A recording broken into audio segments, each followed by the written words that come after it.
foi uma das maiores usinas em termos de potência construída em etapa única no Brasil. Só por isso já traz um grande desafio. O projeto tem uma dimensão tão grande que internamente nós necessitamos fazer um planejamento, organizar para que a logística interna funcione. A STI foi parceira fundamental na construção da usina. Excelente papel tanto no fornecimento quanto na qualidade dos materiais entregues. Foi um dos maiores parques em construção no Brasil nesse ano de 2020 e 2021.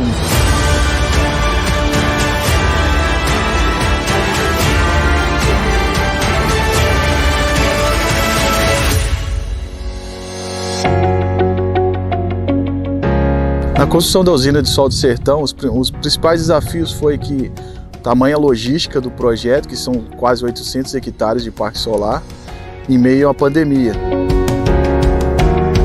Fundamental, né, o fornecimento da STI, o tracker para o nosso projeto, e a escolha desse material, desse produto STI, foi devido à qualidade, à disponibilidade da entrega no prazo, uma quantidade muito grande para ser entregue necessariamente num prazo muito curto. Esse foi um dos motivos pelos quais escolhemos a STI para ser parceira no nosso projeto. O tracker da STI ele tem uma boa concepção de projeto, possibilita uma agilidade de montagem dos módulos porque ele é bem mais baixo. A STI sempre teve supervisores nos acompanhando aqui na obra. Quando precisamos de trocar equipamento, substituir, a STI sempre pronta a atividade aí para nos atender. Logística dessa obra aqui foi fantástica. São 790 hectares de obra, foram cravação de 170 mil estacas da STI, montagem de 8.900 trackers, e isso gerou uma quantidade enorme de peças transitando, peças sendo entregues, empilhadeiras. A logística foi um desafio grande nessa obra, mas foi bem vencido com o apoio que a gente teve da STI.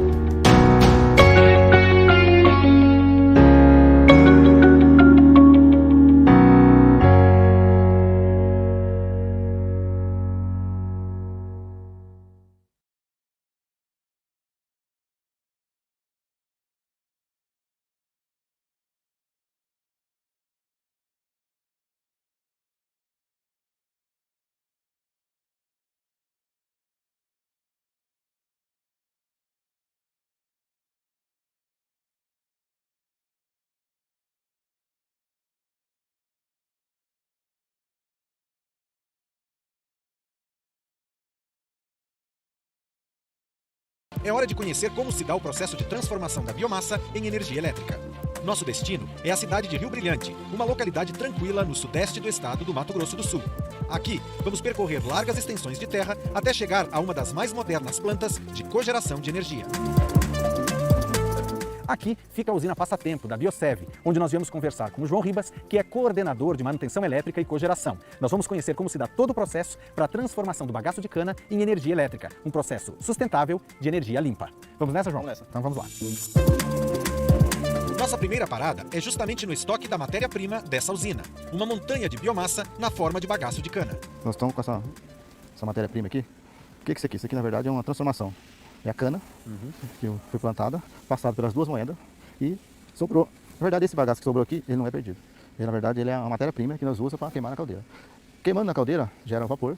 Esse vapor vai para as turbinas do gerador e com isso nós gera energia. E com isso, nós estamos ajudando pelo meio ambiente. Hoje, com essa mudança aí de investimento, esse aqui para nós é dinheiro em caixa. Esse monte que a gente tem aqui, você estava me falando antes que ele não é muito grande para os padrões. Ele consegue abastecer a caldeira por quanto tempo? Ó, se nós estiver rodando normal, em plena carga hoje, esse bagaço aqui nós comemos ele em 2 horas. Em 2 horas já não tem mais nada aqui. Nossa próxima visita é a caldeira, que está desligada para manutenção, permitindo a proximidade para acompanhar a explicação de nosso anfitrião. Então, Fabiano, agora nós chegamos aqui na caldeira, eu vou te mostrar aqui onde tudo começa. Aqui, essas bocas, você tá vendo? Lá o iniciante, quando o cara vai iniciar, ele bota fogo lá dentro, inicia geralmente com lenha, vou começar o foguinho. A hora que eu começar a acender, que começar dá aquela gás, a gente inicia o retorno do bagaço. Joia, então antes, o primeiro passo é queimar madeira. Primeiro é queimar madeira. Queima um pouquinho lá, né? Iniciou aquele foguinho lá, não é tanta madeira, não é pouca coisa. Iniciou, aí já a gente começa a realimentar já com bagaço. E por que usar madeira e não direto o bagaço, João? Qual é o princípio? Na verdade, o princípio da madeira é só para iniciar mesmo. Como a caldeira está fria, está gelada, ficou esse tempo parado, então inicia com o foguinho para ela aquecer devagar. Aí, que a madeira, o poder calórico é mais rápido para pegar, né? E a hora que iniciou o foguinho lá, a gente já alimenta com bagaço. Quanto tempo leva mais ou menos, João, até que ela chegue à temperatura de regime, de trabalho normal? Ó, quando você, agora está gelado, está tudo parado, iniciou todo o processo, até ela aquecer, subir, é média de 12 horas. 12 horas para ela chegar ao regime de trabalho. Porque, na verdade, como ela está fria, ela tem que esquentar aos poucos, né? Para ir dilatando devagar e aquecendo aos pouquinhos também. Ela tem uma rampa de temperatura. Conhecida a parte de geração de vapor, nosso próximo destino dentro do complexo é o coração de todo o sistema, o conjunto de turbina e gerador. Então, Fabiano, depois de todo aquele processo lá que a gente olhou, o bagaço todo, aí nós chegamos aqui nas turbinas. É para cá que vem o vapor gerado lá na caldeira. A caldeira entra naquele tubo ali que você está vendo. Ali já entra o vapor ali na temperatura ali de 540 graus, aí, 15 e poucos graus, que ele chega ali. Ali já está a máquina, já está pronta para rodar. E a que pressão ele chega? Qual é a pressão necessária para fazer girar essa máquina? 65 kg. 65 kg. 65 kg de pressão é ideal para a máquina rodar. Aí ela chega aqui e chega na outra máquina de lá. Né? São duas máquinas aí. Duas máquinas com que capacidade aqui? Essa máquina e a outra são 30 mega. 30 mega. 30 mega. Somando as duas em paralelo, elas rodam em paralelo. Então as duas energias que ela gera vai ser no mesmo barramento. Vamos conhecer mais de perto então esse equipamento.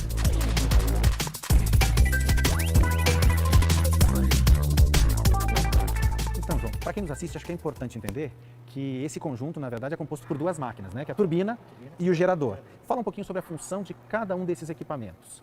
Qual que é a função da turbina aqui?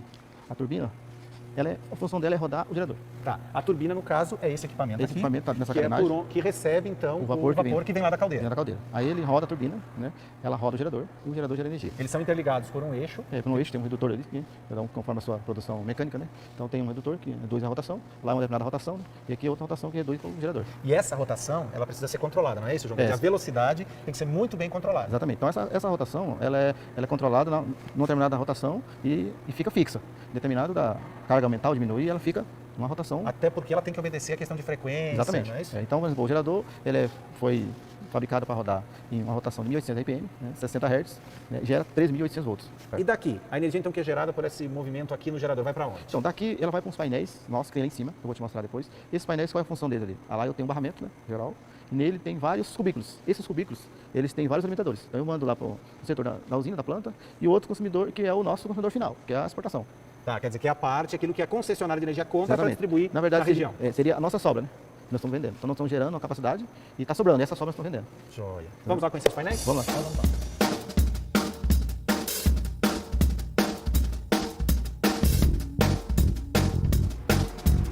Essa é a sala de painéis. Essa é a sala de painel, onde o gerador manda energia. Para cá, desses painéis aqui, existe um barramento, aquele que eu te falei, né?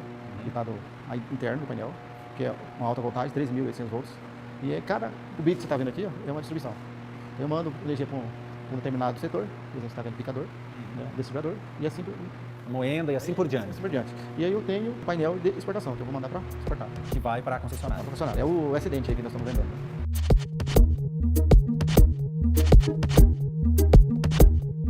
Você deve ter notado a ausência de outros profissionais nos espaços que visitamos no decorrer da gravação dessa reportagem.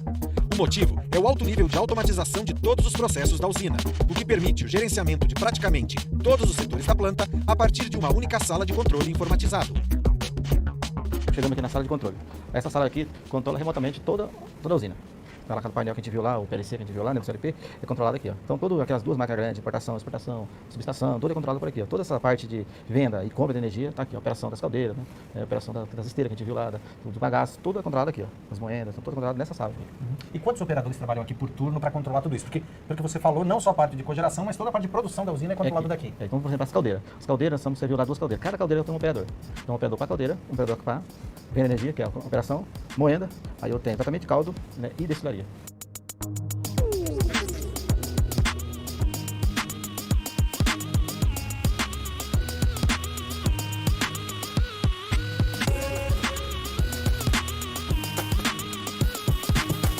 Nós chegamos ao final da nossa visita aqui na usina de Passatempo, da Biosev em Rio Brilhante. E eu quero agradecer mais uma vez ao João Ribas. Obrigado, João, pela companhia. Prazer. Obrigado por ter nos mostrado todo o sistema, a nós, aos nossos telespectadores. E nós nos encontramos na próxima edição da série de reportagens especiais sobre fontes renováveis de energia. Até lá!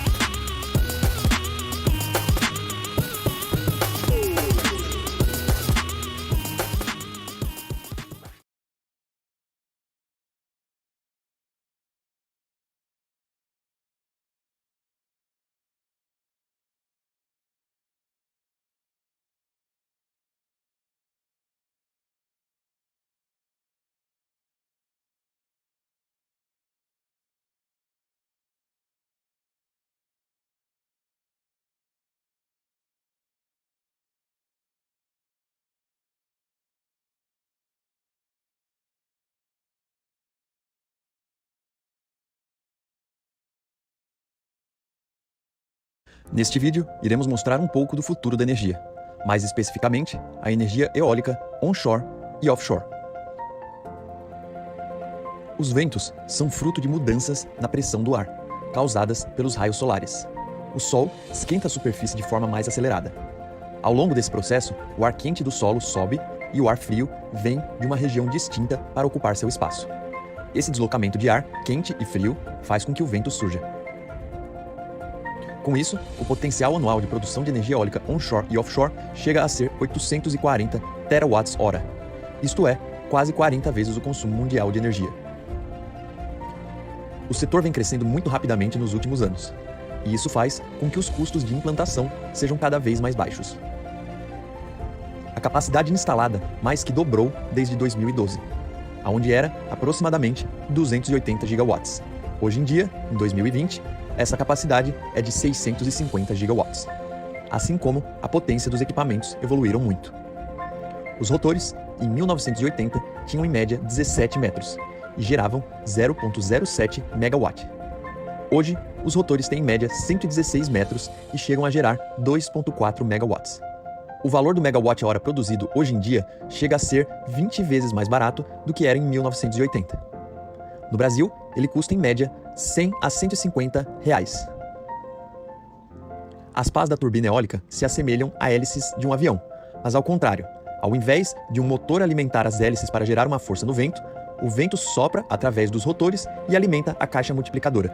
O princípio de Bernoulli fala sobre isso. O formato da pá faz com que o ar leve mais tempo de um lado do que do outro. Isso cria uma diferença de pressão, fazendo com que a pá puxe para o lado de baixa pressão, fazendo assim com que os aerogeradores gerem corrente elétrica. Os melhores lugares para um aerogerador é onde os ventos sejam constantes e a velocidade ideal para o funcionamento desse mecanismo é de 21 a 26 km por hora. Nesse mapa, podemos observar as regiões com as cores amarelo, laranja e vermelho. Estes são os melhores lugares do mundo que possuem essa velocidade ideal para a produção de energia. Mas esse mapa não mostra o melhor lugar de todos para os aerogeradores. E este lugar é o mar. A chegada do offshore no Brasil irá revolucionar o setor eólico, devido à qualidade dos ventos e à potência das máquinas instaladas. Estas conseguem gerar energia para uma casa inteira por um dia apenas com uma rotação. Atualmente, a produção do offshore é de 20 gigawatts. E em 2030, a previsão é que seja de 190 gigawatts, com um investimento previsto de 5,2 trilhões de reais até 2040. Ou seja, uma nova era do setor eólico está por vir. E o nosso conselho? Esteja preparado. Obrigado por assistir esse vídeo até o final. Não esqueça de deixar o seu like e de se inscrever no canal para mais vídeos como este.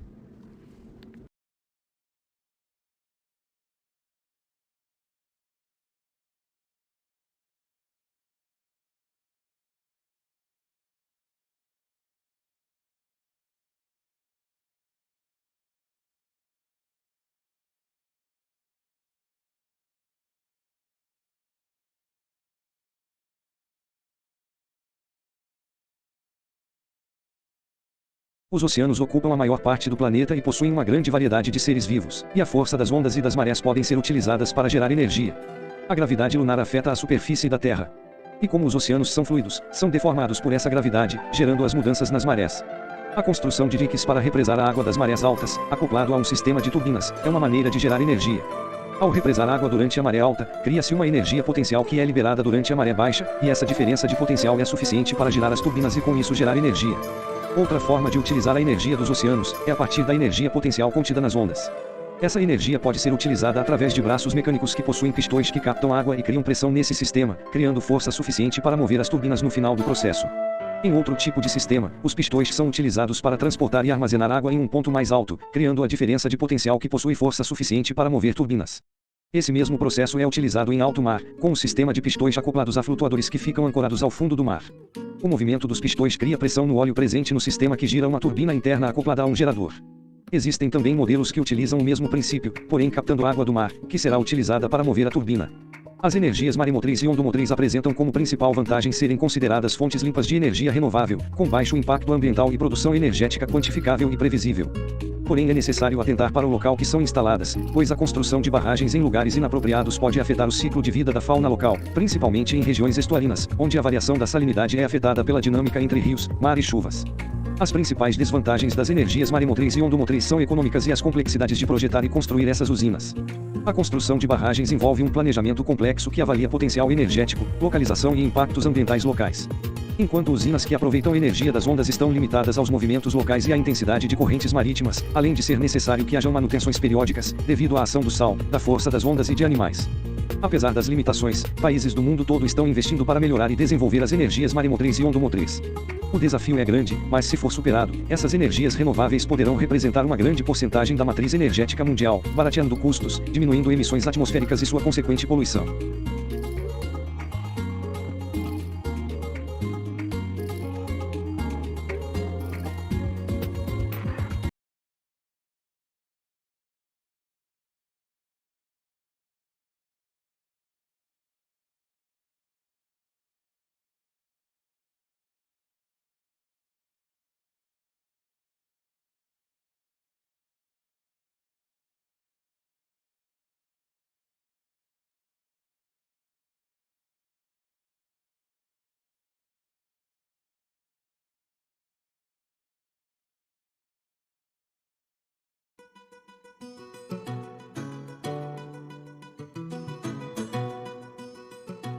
A hidrelétrica Belo Monte é uma usina diferente das que conhecemos no Brasil. Ela é do tipo a fio d'água, portanto, sem reservatório de acumulação, mantendo sempre o mesmo nível, com a casa de força principal distante do vertedouro e em uma região com grande desnível natural, o que é incomum em rios da Amazônia, que correm em relevos de baixa altitude.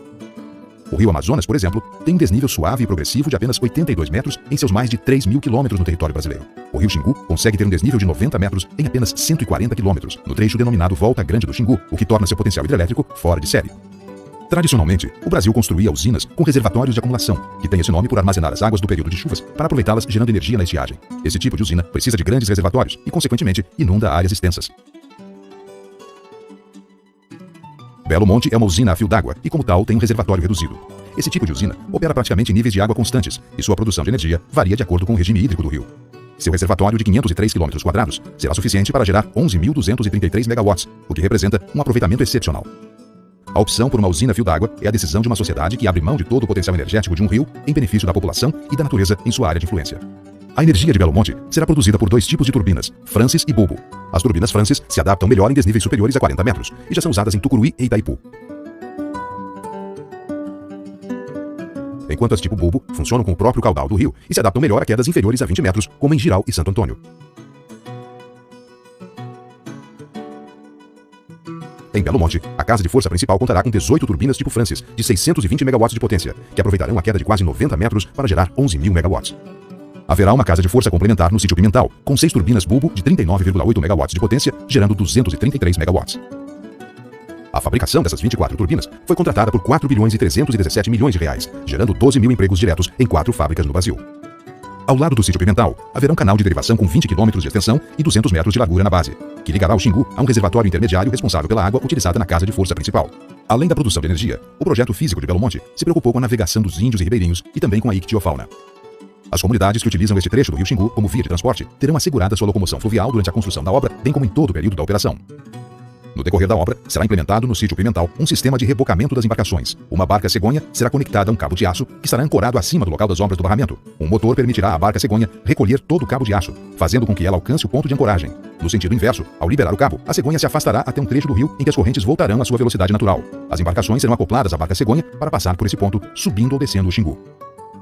Ao final da obra será utilizado um sistema de transposição, em que cada barco é embarcado em uma carreta que sobe a barragem do sítio Pimental, utilizando um sistema de trilhos até o seu ponto mais alto. A partir daí, é feito um giro e o barco desce de ré até o novo nível.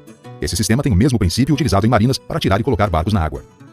A ictiofauna também foi respeitada no projeto de Belo Monte, com a inclusão de um sistema de transposição de peixes destinado a permitir a movimentação de peixes pela barragem na época da Piracema. Essa solução já foi implantada com sucesso em várias usinas no Brasil. Ao longo de décadas, o Brasil projetou e construiu usinas hidrelétricas. A usina hidrelétrica Belo Monte expressa a evolução e a maturidade da nossa engenharia.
Olá a todos e bem-vindos ao canal Atec PT. Hoje vamos nos concentrar em um avanço no campo da energia geotérmica. A energia geotérmica tem potencial para se tornar uma fonte permanente de energia para países ao redor do mundo. No entanto, esta não tem sido a opção de energia renovável mais popular, pois é difícil e caro perfurar a profundidade da Terra para atingir temperaturas altas o suficiente. No entanto, uma startup descobriu recentemente uma solução que poderia resolver este problema. Na verdade, é uma tecnologia de fusão nuclear bem estabelecida, que, replicada a energia geotérmica, pode desbloquear o verdadeiro potencial desta energia. A ideia de explorar a Terra como uma fonte estável de calor para um sistema de bomba de calor é realmente atraente para as residências, mas também podemos explorar mais profundamente a Terra em busca de uma fonte constante e super quente de calor para alimentar turbinas e gerar eletricidade para as nossas cidades e vilas. Ao contrário da energia solar e da energia eólica, a energia geotérmica poderia ter um fornecimento mais estável de energia limpa, e sim, sem ocupar praticamente nenhuma terra. Por outro lado, as técnicas de perfuração atuais não permitem alcançar os lugares mais quentes da Terra para liberar esse potencial. Penetrar profundamente na rocha dura é tão delicado e caro quanto a exploração. A escavação de poços representa cerca de 40% do custo inicial total de uma instalação geotérmica. Como lembrete, uma pequena apresentação da energia geotérmica. O núcleo interno da Terra é tão quente quanto o Sol, e é por isso que é frequentemente chamado de Sol sob os pés. A boa notícia é que levará bilhões de anos para que a Terra se esfrie, alimentada por calor desperdiçado, a criação do nosso planeta e a decomposição de elementos radioativos. Este Sol subterrâneo dá origem a reservatórios hidrotermais naturais. O calor do núcleo da Terra empurra a água em direção às rochas permeáveis até atingir uma parede. Além de fazer um churrasco ao ar livre sem carbono, o vapor quente subterrâneo pode ser usado para acionar uma turbina e gerar eletricidade. Apenas outros projetos de plantas binárias não usam água quente subterrânea para gerar vapor diretamente. Para ser mais específico, após ser extraída e aquecida a cerca de 240 graus, a água passa por um trocador de calor, assim há a transferência de água geotérmica. Isso gera o vapor que alimentará a turbina. A planta inclui um condensador para converter o vapor novamente em líquido e reutilizá-lo. O potencial geotérmico global é enorme. Ao colher apenas 1/10 de 1% do calor do planeta, poderíamos atender às necessidades de energia do mundo por 2 milhões de anos. E dada esta água mais quente, a energia geotérmica representa apenas 0,5% da nossa produção global de eletricidade.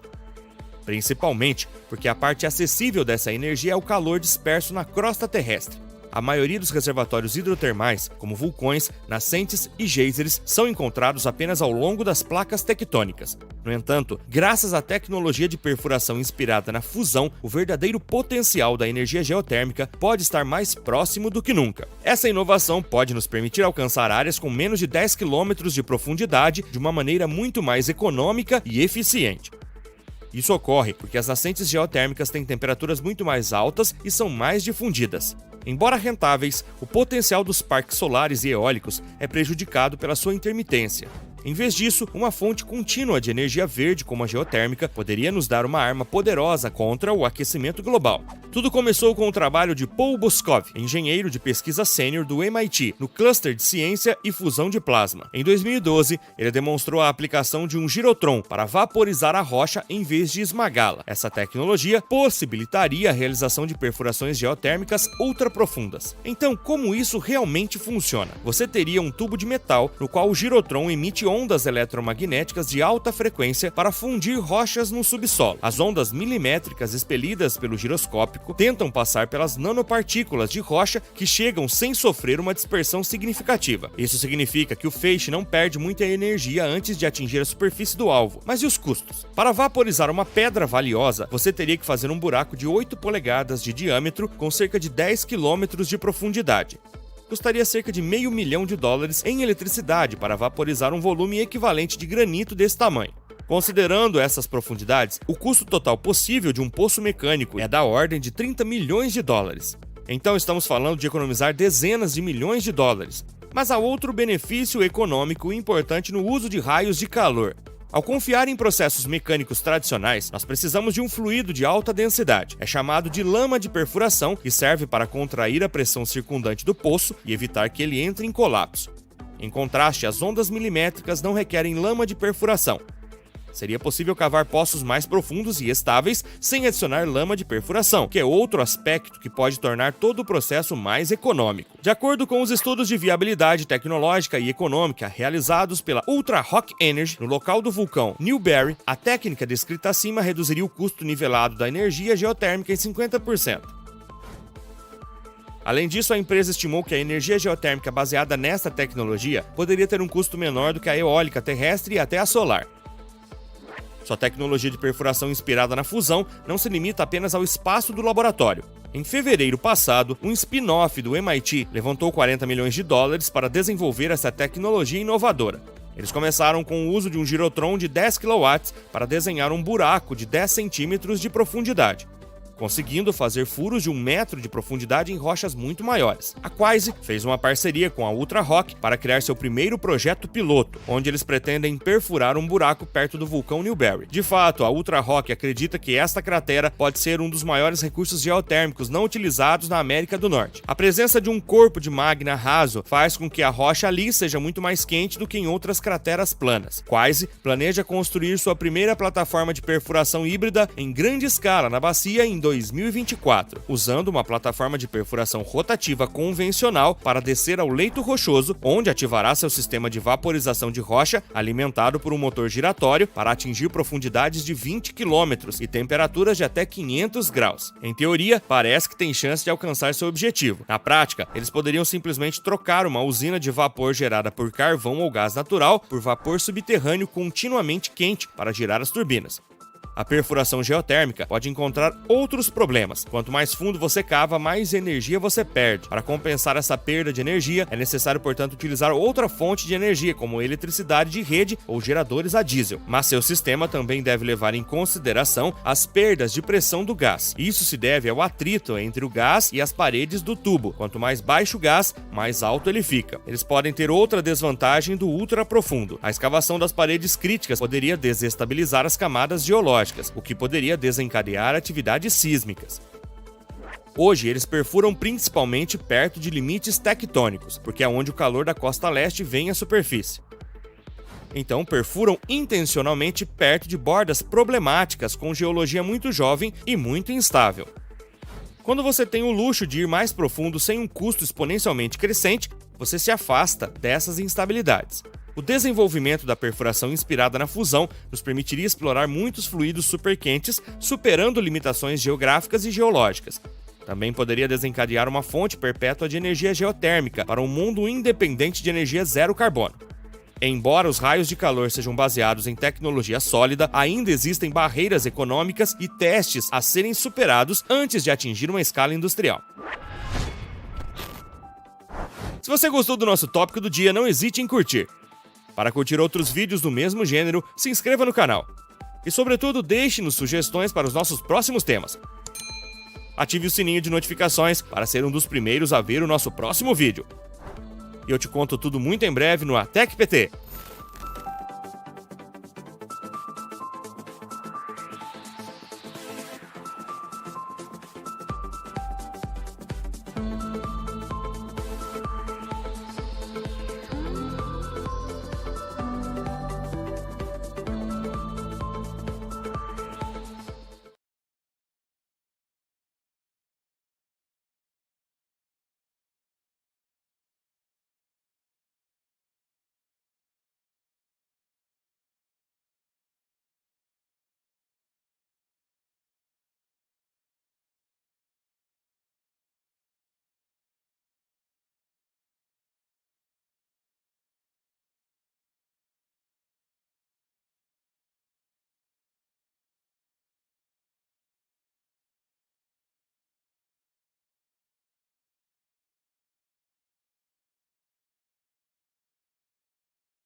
A energia elétrica torna nossa vida muito mais confortável e nos conecta com o mundo.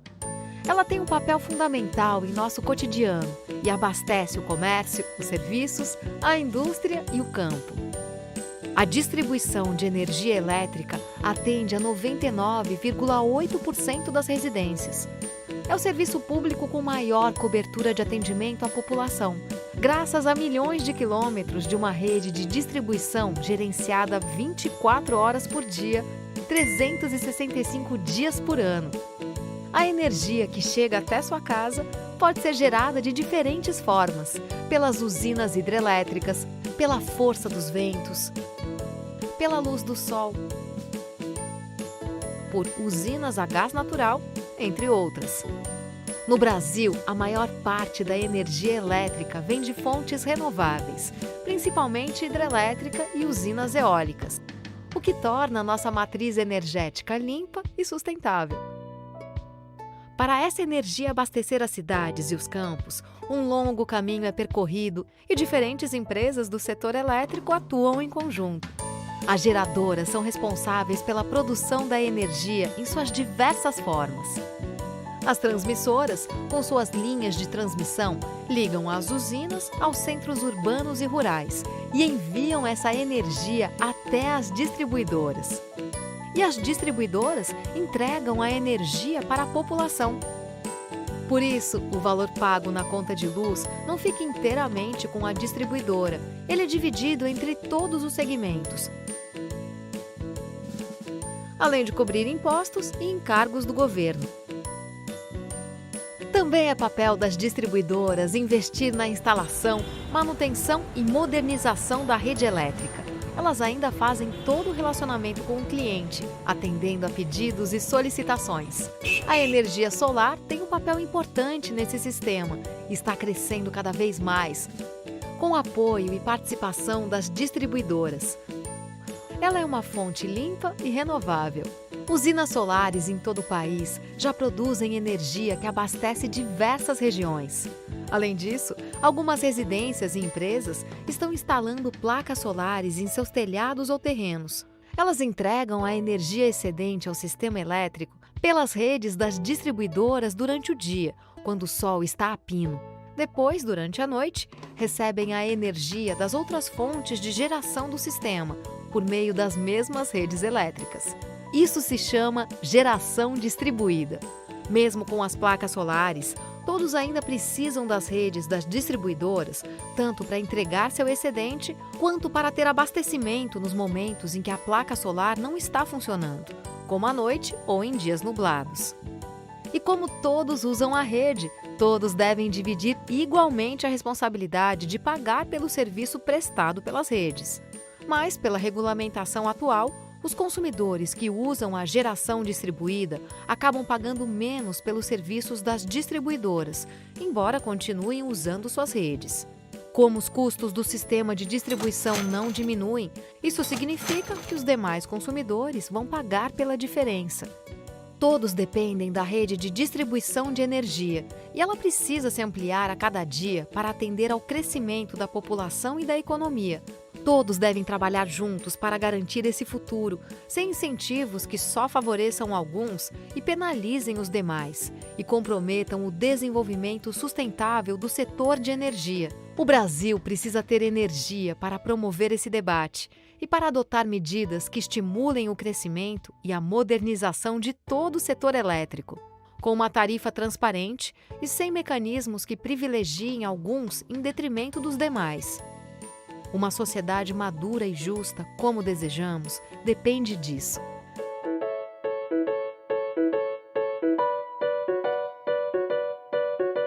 Energia sempre com você.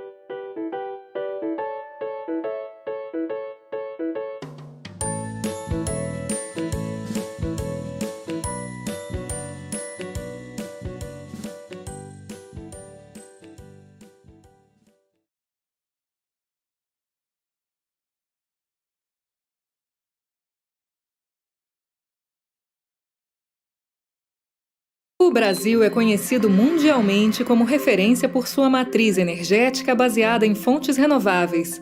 beneficiada pela abundância de sol, ventos e espaço, além dos baixos custos de produção alcançados. Características que revelam o grande potencial do país para produzir hidrogênio verde, considerado peça-chave na redução da emissão de gases de efeito estufa. O hidrogênio é amplamente utilizado pela indústria na produção de fertilizantes, de metanol, na hidrogenação de gorduras, nas refinarias de óleo, na siderurgia e metalurgia, por exemplo. O uso do hidrogênio verde, 100% produzido a partir de fontes renováveis e livre de emissões de CO2, pode contribuir para a descarbonização da indústria e da economia brasileira. O excedente pode ainda ser armazenado e utilizado em períodos de baixa capacidade de geração de energia por meio do vento e do sol.